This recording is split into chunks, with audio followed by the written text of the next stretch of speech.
going to learn descending order. After ascending order, next we are learn descending order. Big to small. Big to small. Okay. Numbers that comes before or numbers smaller than that number. Okay. Numbers that comes before a number smaller than that number.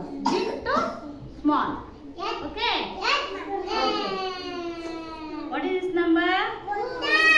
10. 10 before? 9. 9 before? 8. 8 before? 7. Big to small. This is 6. 6.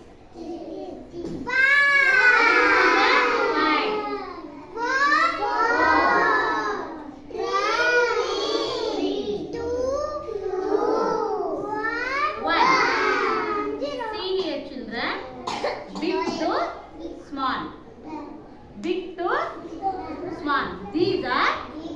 This is descending order.